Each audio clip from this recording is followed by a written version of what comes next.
Hi, I'm Erik Voss, and Star Wars The Last Jedi has been obsessed over every which way on this channel. But there is yet another deeper layer of meaning to this film that is in many ways even more fascinating than the nerdy Star Wars Easter eggs. And nothing against Star Wars trivia, it's what gives my life meaning. But we gotta talk about the music and sound design. By now, you've probably noticed how John Williams tends to echo his past iconic scores at key moments in the new movies.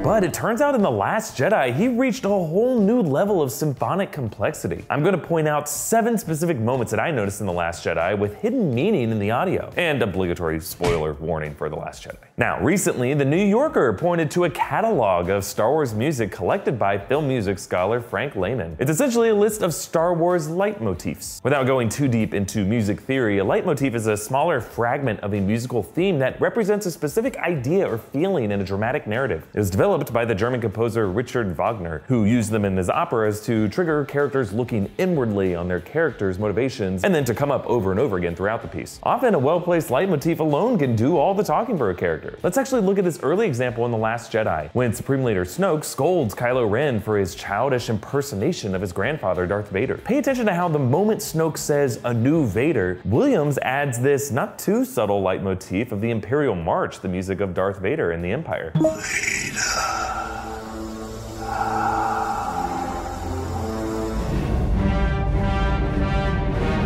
Interestingly, this is the last time Williams uses the Imperial March theme this overtly in the score for The Last Jedi. Instead, immediately after the scene ends, Kylo smashes his Vader-style helmet in the elevator, and Williams scores it with his Kylo Ren theme from The Force Awakens.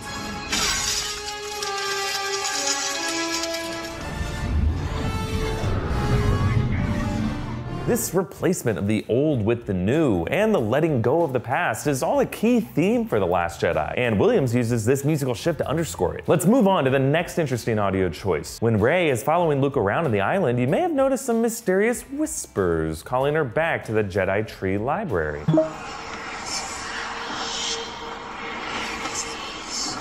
The movie's sound designers, Matthew Wood and Ren Kleiss, confirmed that the whispers we're hearing here are pieces of the Jedi Code. There is no emotion, there is peace, there is no ignorance, there is knowledge, there is no passion, there is serenity, there is no chaos, there is harmony, there is no death, there is the Force. I swear I read that off the prompter. I didn't have that memorized. I don't want to die alone.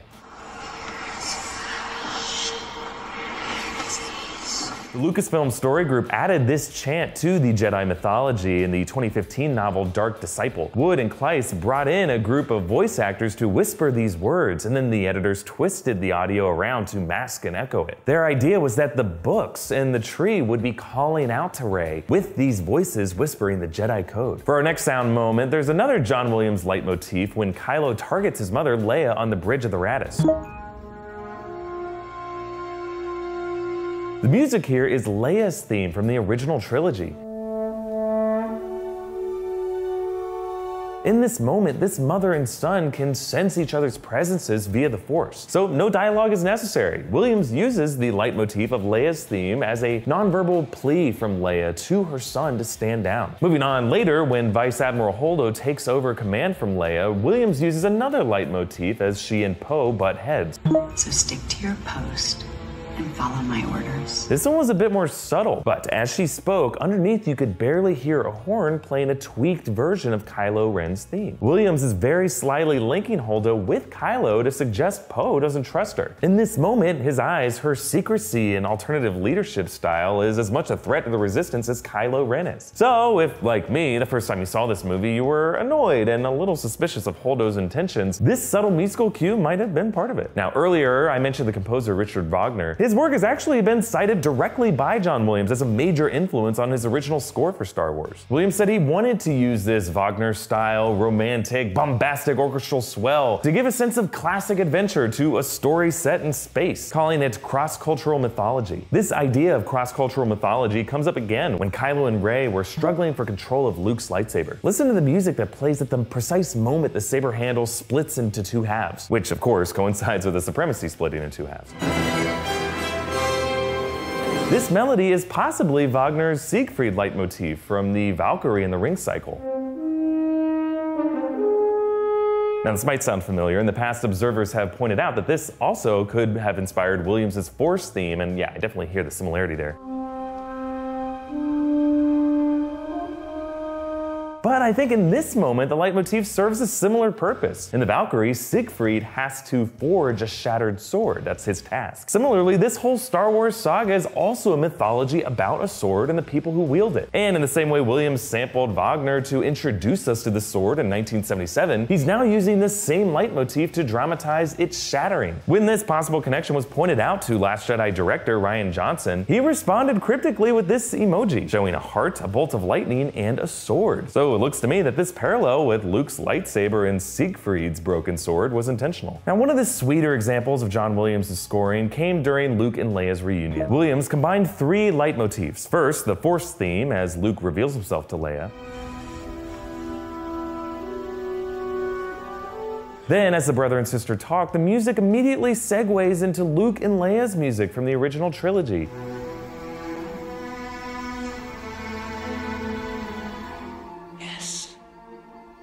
You, Leia. And finally, at the end of their reunion, Luke hands her Han's lucky dice from the Falcon, and the music shifts to Han and Leia's love theme from the original trilogy.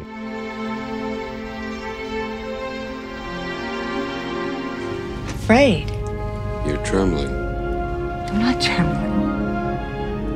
All right, moving on to the final super interesting leitmotif from John Williams. Right after this scene, as Luke walks outside to confront Kylo, Williams sets an F minor chord with the orchestra playing a 4-note pattern. F, C, A flat, and then F again. This 4-note melody is from Richard Strauss's opera Elektra, where the lead soprano sings about the ghost of her father, Agamemnon.